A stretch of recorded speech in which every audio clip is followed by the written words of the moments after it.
Hoy estamos aquí en la Procuraduría General de la República. Tendremos una entrevista, una plática con el procurador Jesús Murillo Caram sobre las investigaciones del caso Iguala. Hola, Viviana, ¿qué tal? Hola, Jorge, ¿cómo estás? Muy buenas noches, gracias por acompañarnos. Jorge Fernández platica hoy con el procurador Jesús Murillo Caram sobre asuntos que no había revelado antes a la prensa en el caso Ayotzinapa. Veamos la entrevista. Procurador, gracias por Al contrario, recibirnos. gracias a usted. Okay. A ver, vamos a platicar sobre todo de la investigación que se ha realizado en el caso Iguala. La investigación, lo hemos dicho aquí en otros espacios, nos parece una investigación muy amplia, muy seria y quizás la más amplia que ha tenido que realizar el Estado mexicano en un crimen de estas características. Sí, yo lo he dicho varias veces, es la investigación por lo menos la más grande que se haya hecho. Hay una enorme cantidad de gente trabajándola, y digo hay, porque no va a parar hasta que no hayamos detenido al último de los responsables. ¿Cómo se recibe una investigación de este tipo? Ha habido muchas críticas de que se comenzó tarde la investigación. Ustedes la reciben prácticamente una semana después de los hechos. Más de una semana después. Y la recibimos porque en términos de la ley tuvimos que esperar la declinación de la Procuraduría de Guerrero para poderla asumir. Aunque esto no implicó que no desde el principio hubiera auxilio de la Policía Federal para la investigación que hacía Guerrero, e incluso algunos de mis peritos estaban en calidad de observadores desde el principio. Procurador, ¿cómo reciben la investigación? ¿En qué condiciones estaba? Hay hechos, eso la primera semana yo recuerdo que se estuvo buscando a los muchachos casa por casa en Iguala, cuando uno decía, es un poco descabellado, ¿no? Casi tanto como el procurador, pero pero la recibimos sobre la base de que algún declarante había dicho que estaban en unas tumbas en un lugar que se llama Pueblo Viejo, y en donde efectivamente había algunos cadáveres, y perdimos todavía un poco más de tiempo en meternos en esa investigación, hasta que, y por fortuna muy rápido, los peritos nuestros, muy rápido me dicen, no son. Y después se tardaron en ratificarlo los demás peritos, pero cuando ya nos dicen no son, entonces inmediatamente abrimos nuevas líneas de investigación. Y nuevas líneas de investigación que nos fueron llevando a cerrar el círculo de manera tal que pudiéramos completar hechos que se veían muy aislados. Porque por un lado había una intervención policíaca, por otro lado teníamos algunas pistas ya de intervención de la delincuencia organizada, por otro lado me aparecía un hueco enorme en el trabajo de la policía de Iguala, hasta que detectamos que había participado la de Cocula, cuando descubrimos que las patrullas se habían modificado en cuanto a su numeralia, nos dimos cuenta que había una participación, empezamos la investigación en Cocula, que no ha terminado. En Cocula todavía estamos viendo mayores grados de responsabilidad de las autoridades, pero esta Procuraduría no inventa, se basa en hechos, y por eso vamos a veces lo que parece despacio, pero que a los investigadores que hemos invitado les ha parecido muy rápida. Desde el principio pedimos auxilio, le pedí al procurador de los Estados Unidos que nos ayudara con el FBI, nos mandaron un analista que lo primero que me dijo fue, oiga, es impresionante la cantidad de información que ya tienen. Entonces mandaron un analista para poder darle un poco más de acomodo a la información de manera que fuera más útil, y empezamos a cerrar, a atar cabos, claro, a cerrar hasta darnos cuenta de que los policías habían entregado a los grupos de detenidos, y digo todavía grupos de detenidos, aunque no tengo detectado más que estudiantes, los entregan a los grupos criminales. Detenemos, y ese fue el primer gran avance, al jefe de la banda de Guerreros Unidos, y ya nos da una información que ya nos orienta muchísimo más hacia donde sucedieron los hechos. La detención ya de los autores materiales me completa, es decir, prácticamente primero tuvimos a los policías que detuvieron, y al mismo tiempo, prácticamente muy poco tiempo después, teníamos al líder de la banda y a los líderes intelectuales, que sin duda alguna son el presidente municipal y su esposa.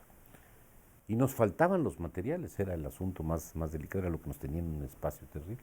Cuando detenemos a los primeros autores materiales, cerramos el cuadro completo. Ahora, hay cosas que no se terminan de explicar. A ver, primero, ¿hubo enfrentamientos en Iguala?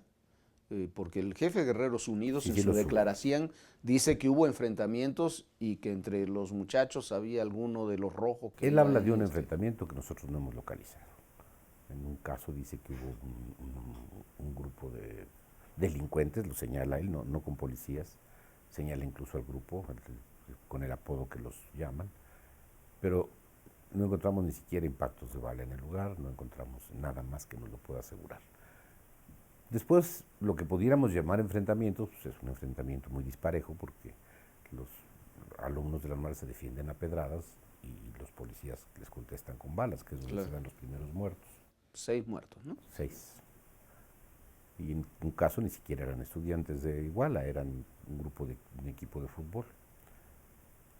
Y después de eso empiezan las aprehensiones, las detenciones, diría yo, porque no son aprehensiones, son aprehensiones que se convierten en el momento en que los entrega una banda criminal en desaparición forzada, lo he dicho muchas veces, y lo digo muchas veces porque es la primera vez que se utiliza la figura, aunque no está en nuestros códigos, pero es una figura internacional de desaparición forzada. No tengo problema para la consignación, aunque no aparezca la figura, porque es más alto la consignación que estoy haciendo por homicidio calificado, en el caso de los que tengo determinados como tal. Esos son los enfrentamientos que hay, son prácticamente 3 eventos, no podían llamarse enfrentamientos 2 de ellos, pero son 3 eventos. Uno es en la terminal, en donde golpean a un chofer, hay una agresión, después viene un enfrentamiento en donde hay piedras contra balas y después viene una balacera en el otro camión. A ver, y hay un joven, uno de los jóvenes, que eso siempre me ha intrigado, que aparece desollado, que le decían el chilango. ¿Era parte del grupo de los estudiantes? ¿Es un evento Tenemos el separado? ADN de él, estamos haciendo la investigación y no quiero decir nada hasta no estar seguro de lo que tengo. Pero sí estaba en el grupo de los No, estudiantes, no no lo quisiera sabemos. decir nada hasta estar seguro. No lo sabemos. ¿Cómo llegan ustedes a Cocula? ¿Cómo llegan al tema del basurero? La realidad es impresionante. Estaba yo en Chilpancingo con los padres, cuando uno de los padres, en el momento que estábamos armando las brigadas que al principio salían a buscar, señala en un plano que traía él una iglesia que decía estaba solitaria en Cocula. Cuando yo veo el plano y con la información que ya tenía previa, me intrigo por lo que puede suceder, ya tenía sospechas de la participación de la policía de Cocula por otro tipo de razones. No me daban los números de las patrullas que habían participado. Entonces, cuando él me señala Cocula, veo la distancia que hay entre Cocula, veo el plano y veo la ubicación, les pido que no hagan la brigada Cocula y al día siguiente mando yo un grupo de investigadores que de inmediato detectan las irregularidades, sobre todo en el centro de información, en donde habían cambiado los partes y no decían que habían ido a Iguala. Entonces se investigan las patrullas, se ven las repintadas, una de las funcionarias del C4 declara que ese no es el parte, que está cambiado, y nos entrega el parte original, y ahí detectamos ya la participación de los policías de Cocula. Y ahí llegan por los policías o por otros detenidos, ¿cómo llegan al basurero? Porque los policías dicen que cuando entregan... detenemos a los autores materiales, esos son los que llevan al basurero, y ahí sí O sea, ya, los policías ahí son sí ya nos vamos muy rápido. policías son los que informan. Los policías digamos, les entregan a los delincuentes. Pero ellos dicen que les entregan a los delincuentes e Y la indican quiénes información son de los a quién se los entregaban delincuentes. era al pato, al bimbo, puros apodos, puros apodos. Entonces, primero la identificación de los apodos con los delincuentes y luego después la detención de los delincuentes. En el momento que me informan que uno de los delincuentes declaraba que había sido en el basurero, yo me arranco al basurero. En el basurero me entero que la declaración continuaba y que los habían tirado en el río. Ahí solicito de inmediato a los buzos de la Marina y mando. Los peritos estaban trabajando en el basurero. Entonces ya envió otro grupo de peritos a sacar las bolsas. 100 gentes había ahí, que sacan las bolsas, los residuos, y entonces pues, prácticamente cerramos completamente. Ahí se ha dicho, entre las cosas que se han dicho, es que era imposible que eso ocurriera, que había caído esa noche una tormenta terrible. No es cierto. El reporte meteorológico sí. de todas las áreas meteorológicas dicen que en el estado, en la región, o sea, casi prácticamente todo el estado, hubo chubascos aislados. Y chubascos aislados significa lo que hemos visto muchas veces, por ejemplo, aquí en la Ciudad de México, que pasa uno la glorieta y dejó de llover. O sea, puede estar lloviendo a un lado y acá no. Ahí no pudo haber llovido porque las huellas del incendio son evidentes, los peritajes son evidentes. Pudo haber habido un chipi que en lugar de apagar un incendio lo aviva, como cuando alguien a una hoguera le echa unas gotas de agua, que se aviva. Pudo haberlo habido, la verdad es que nadie lo va a saber. Los únicos que pueden saberlo son los que declaran. Y entre los que declaran hay uno que dice que efectivamente hubo un chipi chipi, pero que no llovió. Hay también quien dice que es imposible que eso haya ocurrido porque los vecinos de la zona hubieran visto la hoguera y hubieran advertido. Evidentemente quien dice eso no ha ido a la zona. En kilómetros a la redonda no hay una sola casa. Tuvimos Y la barranca tuvimos oportunidad de ver unos videos de la zona y efectivamente no hay una nadie. sola casa. No hay, y no se ve la barranca, hay que meterse no, exactamente en el ángulo que entra para que se vea. Es absurdo también. Como absurdo es el planteamiento que decían que no podía haberse quemado de esa manera ahí porque no se daban los grados de temperatura necesarios. Me dicen los peritos que una llanta se quema a 1500 grados y huellas de llantas hay muchas, como pueden verse en los videos. Huellas digo porque quedan en algunos casos los puros alambres y en otros un pedacito. Ahora, hacer toda esta operación, llevar a 40 personas, llevarlas a un lugar tan alejado, haberlas trasladado entre distintos puntos del estado, es una operación muy grande. Hay 80 detenidos y seguramente participaron muchos más, porque no es tan sencillo llevar 40 personas. Acordémonos que fue por pasos y en grupos, por eso relatamos todo el tránsito, porque incluso sabemos por dónde. Hay una cámara, la única que encontramos en Iguala, que nos señala el paso de uno de los vehículos, una camioneta con detenidos, y del otro lado, por el otro camino a la brecha, es que operan dos policías, la de Cocula y la de Iguala. Los otros llevan otros detenidos, a unos los sacan de la comandancia, a otros los van deteniendo y los llevan al punto de reunión en Lomas de Coyotes, o algo así se llama el lugar en donde los entregan a los delincuentes. Los delincuentes salen de Lomas de Coyote, dan la vuelta y se suben hacia el basurero de Cocula. Llegan varios de los jóvenes muertos ya. Sí, eso es lo pero que no dicen. sabemos por qué. Es decir, pudiera ser por asfixia, pudieran haber ido ya muertos, no sabemos. No hay claridad sobre el tema. Pero en la declaración tampoco... En la declaración lo que dicen los autores materiales es cuando ellos les llegan, cuando los bajan del camión, algunos ya están muertos. ¿Por qué ocurre esto? Quizás una de las preguntas, hay varias preguntas en ese sentido, una de las preguntas que yo me hacía es ¿qué hacían los jóvenes de primer ingreso de la normal de Ayotzinapa a 200 kilómetros de su escuela en Iguala?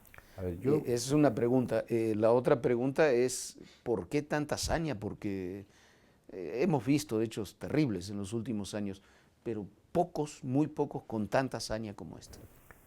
A ver, primero, yo he dicho que no tengo ninguna evidencia de que los jóvenes normalistas sean parte de ninguna cuestión criminal.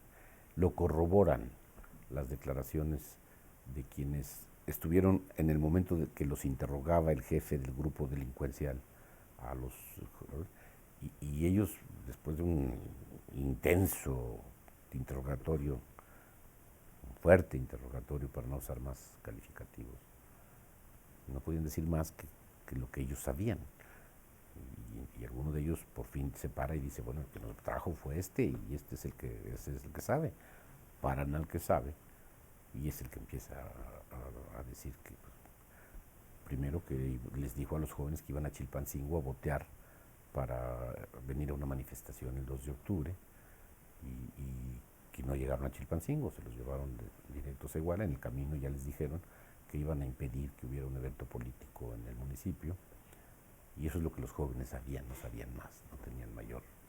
No, porque una de las tragedias es que, salvo unos pocos, todos eran chavos en su enorme mayoría de primer ingreso. Sí, es otra de las cuestiones que es una pista muy importante porque cuando los autores materiales dicen que están buscando al que sabe, dicen es el único que tiene pelo.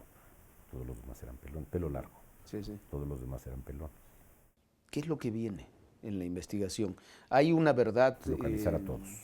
Yo no sé si es la palabra correcta, pero hay una suerte de verdad jurídica, ¿no? Ya con los resultados de ADN, algunos otros resultados llegarán, viene toda la parte de ADN mitocondrial y demás que se tiene que realizar, pero se puede ya establecer un caso, una suerte de verdad jurídica y transitar el resto de la investigación sobre este punto? Una relativa verdad jurídica hasta este momento, porque no puedo determinar el número de quienes fueron asesinados, y en algunos casos ni siquiera hasta la personalidad. Por eso es tan importante continuar con las aprehensiones, por eso es tan importante detener a los autores materiales y a los intelectuales, a los que manejaban desde lejos, a los operadores de lejos, para tener una versión completa, o más completa por lo menos, de lo que sucedió.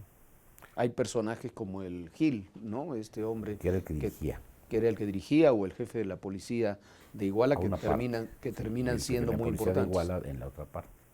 Son los operadores remotos de esta cuestión, pero hay operadores directos que todavía tenemos que detener. Y en todo esto también hay responsabilidades políticas. Cuando uno ve, por ejemplo, lo que ocurrió en Iguala, queda muy claro, el señor Abarca, su esposa y demás. El gobierno del Estado en la investigación. Tengo una averiguación abierta. Tienen no averiguación tengo, abierta. Nada más. No pero hay una ningún- averiguación abierta Sí, respecto al gobierno del Estado. No precisamente al gobierno del Estado, sino a las responsabilidades de alguien más, La actuación del gobierno de del algún Estado. funcionario, De o de funcionario. algunos funcionarios del gobierno. En ese sentido, cuando Jesús, ¿te sientes satisfecho de la investigación? A ver, nadie puede sentirse satisfecho de ver un acto tan brutal como este. A ver, tú me preguntabas hace un momento y tienes toda la razón, ¿cómo puede suceder esto? No puedo entender un nivel de estupidez. De saña. Estupidez, no Claro, puedo sí. entenderlo de otra manera. Entre gente tan joven, de los dos lados. Sí, algo está mal. Algo no. Eso cuando uno ve la declaración de los autores materiales y pareciera que están hablando del juego de América Tigres, ¿no? Eso es- Y están hablando de cómo estamos mataron, hablando de un drama quemaron, terrible, destruyeron, sí, una un drama cosa, claro, terrible. Que no se los ven ni afectados. Sí. Es esto lo que tenemos que encontrar una salida. Y no es una salida que pueda dar solo el gobierno.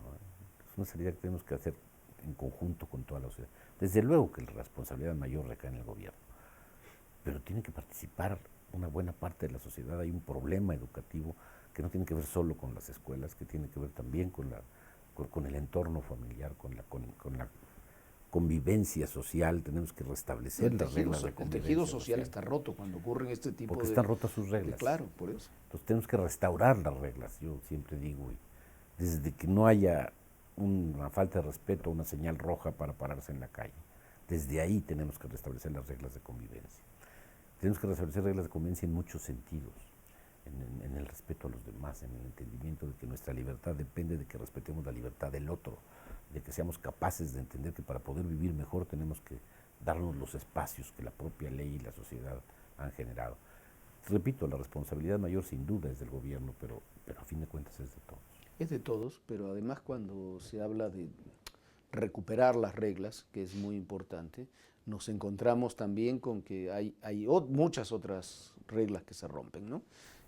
Pongo ejemplos de Uno los más va a sencillos. Chilpancingo y cuando ve que el Palacio de Gobierno es tomado y derribada la puerta con una patrulla de la policía que se tenía secuestrada desde hace días, o cuando se secuestra a diputados locales y se los hace desfilar por las calles como hacía Sendero Luminoso, son reglas que se están rompiendo. ¿Cómo se ve eso desde la Procuraduría? Bueno, desde luego hay ahí una afectación al orden jurídico, es decir, hay que reimplantar el Estado de Derecho, pero reimplantar el Estado de Derecho implica algo que es difícil que la gente entienda. La gente oye y dice gobierno, pero en este país hay tres gobiernos: hay un gobierno municipal, hay un gobierno estatal y hay un gobierno federal, y cada uno tiene sus reglas de competencia. Romperlas es romper el Estado de Derecho. Esa es la dificultad de esta área, que tenemos que actuar con un apego total a la ley, porque tenemos que poner el ejemplo de apego al Estado de Derecho. Y en consecuencia las autoridades estatales y municipales tienen que hacer lo mismo. Es por eso la importancia del planteamiento del presidente en cuanto a la policía, al mando único estatal. No es dejar sin policías municipales a los municipios, es unificar el mando para tener un control mayor, para ser menos vulnerables a las policías municipales. Y hasta una mayor que hoy lo movilidad son, de las policías. porque de ahí viene el poder encadenar otra vez, el poder amarrar otra vez ese tejido social con el respeto a las normas elementales. Es decir, cuando entendamos que hay quien resguarda la posibilidad de que esas normas que nos hemos dado la sociedad para convivir, y que el ejemplo más claro es que si una luz está en rojo te paras para que el que esté en verde pueda pasar, es una elemental regla para evitar mayores problemas, pero como es a todas, que tiene que asentarse desde luego en el propio lugar, en el policía más próximo. Y el policía más próximo es vulnerable, se convierten fácilmente en halcones. Por eso un mando único que tenga un control mucho más efectivo. No los controles que hoy señala la ley, que son simplemente de inicio, en el que tú controlas cómo entra, con qué características, sino con una capacidad para poder seguir la actividad diaria del policía. No solo su actividad, sino cuál es su situación en general moral, económica. Porque el policía tiene que ser el que represente esa seguridad de la sociedad, de que hay quien cuide que las normas se cumplen. Cuando tengamos eso, estamos del otro lado. Teniendo eso, dice que estamos del otro lado. Viene también una transformación de la Procuraduría General de la República en una Fiscalía General. También obliga a una transformación muy profunda, no es un cambio de siglas solamente. Hemos estado trabajando para esto, porque no es solo el cambio de la Procuraduría Fiscalía, es un cambio de procedimiento penal que tenemos que terminar para antes del 16. Y es un cambio de mentalidad. Es un cambio que es importantísimo y el más difícil de hacer en la propia mentalidad de quienes formamos parte de estas instituciones.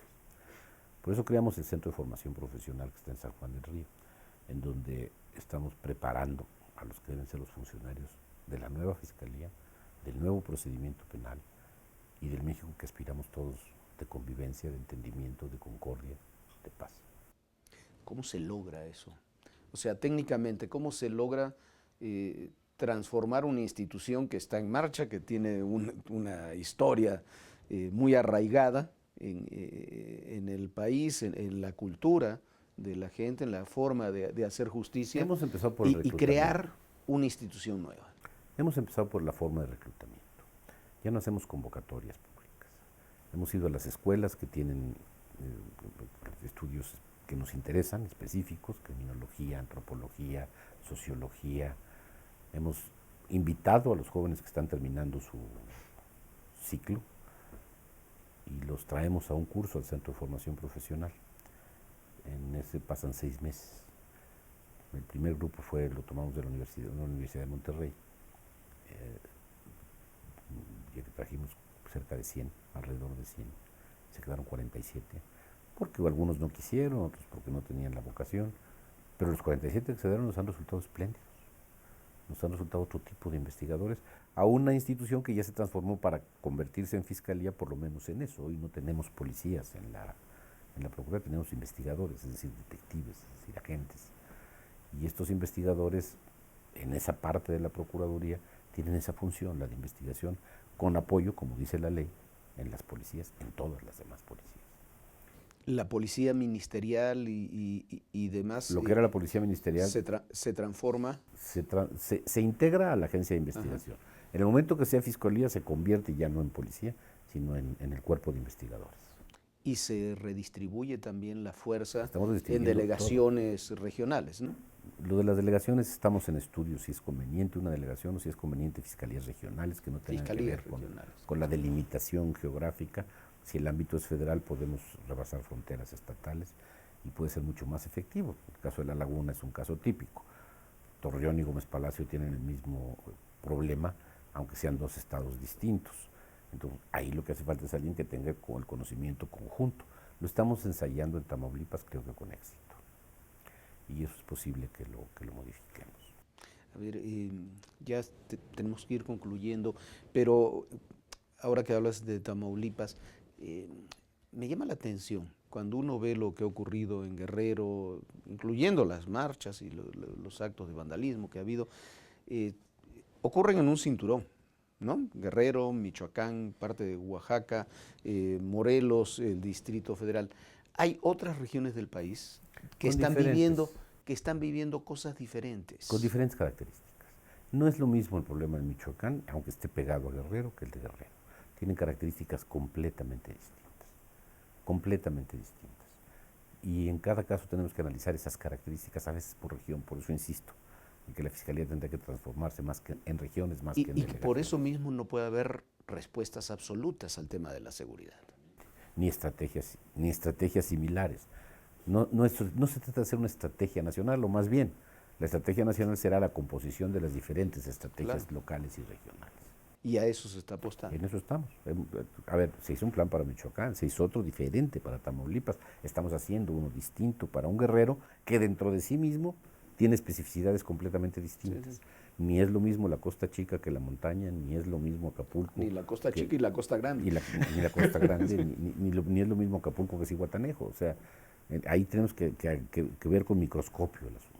A ver, finalmente, ahora en un minuto, Jesús Murillo Caram, ¿cómo concluirá el tema Iguala? ¿Cómo te imaginas concluir el tema Iguala, si es que algún día puede concluir? El hecho de decir que vamos a detener y castigar a los culpables no es solo la detención y el castigo. Es fundamentalmente el tener la información completa para poder culminar completamente el asunto. Es prácticamente la única fuente que nos queda para poder determinar con precisión lo que sucedió. Y es en eso en lo que estamos trabajando y no vamos a parar. Y esa es la respuesta última que se puede obtener, por cómo se han dado las cosas. Es la línea más clara de investigación que tenemos. Jesús Murillo Caram, muchísimas gracias No, al por esta contrario, te plática. agradezco. Gracias. Bueno, esta fue la entrevista, la plática con el procurador Murillo Caram. Forme usted ahí su propia opinión. Así es, Jorge, platicabas hace un ratito con que hay temas, por ejemplo, de estos jóvenes que ellos mismos no sabían, de estos normalistas que ellos ni siquiera sabían a dónde iban. Sí, por supuesto, es uno de los muchos temas que hay en esta entrevista que habrá que analizar. Y ya nos vamos, que descanse, pásela muy bien y mañana tenemos una entrevista muy personal con el procurador Murillo Caram. Hasta mañana. Y recuerda, en el poder y en la política, todo, pero absolutamente todo es personal. Gracias.